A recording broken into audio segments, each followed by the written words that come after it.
Hi everybody, I wanted to do kind of a quick video explaining why I had you watch that short video from Mark Bauerlein about the dumbest generation.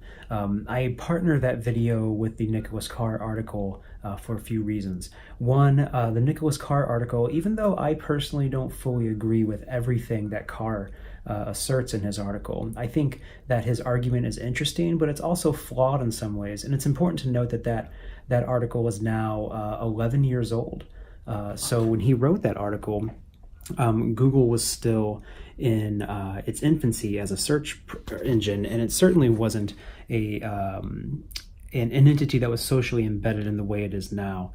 So its impact on our kind of collective social literacies, was still being kind of mapped out in a way, and we hadn't fully seen the impact. And I think when we read that article now, we are definitely reading it retroactively, which I think is a great thing, and it's kind of a great benefit we have in terms of reading it these days.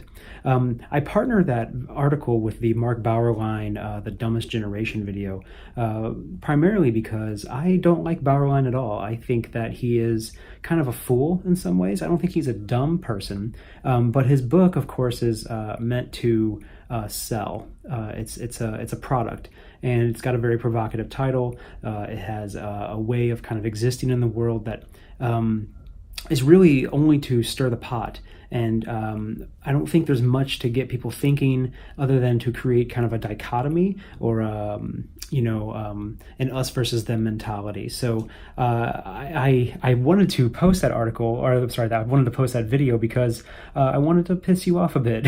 And I wanted you to kind of feel those feelings, especially after interacting with Nicholas Carr's really well thought out and well researched, ideas in his piece. So I didn't want you to think that I am an ageist, a lot like Mark Bauerlein is, or how many of you very rightfully said in your discussion post. But I did want you to kind of confront those ideas, especially juxtaposed with Carr's ideas.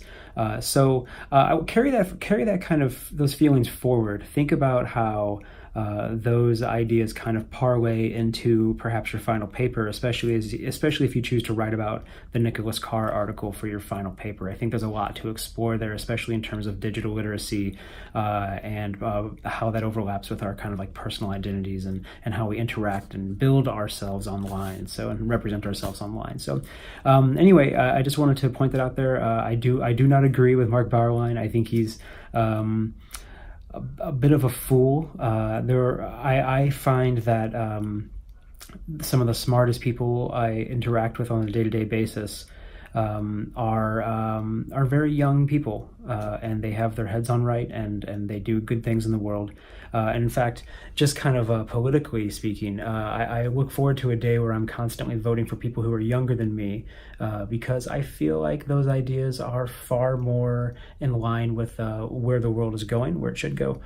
So not to say that all people who are older than me have bad ideas. There are certainly some great folks out there with good ideas, but I happen to have a lot of hope with the younger folks in the world. And so anyway, I just found that video kind of a nice counterpoint, even if the counterpoint is something that we can vehemently react against. So anyway, thank you. Bye.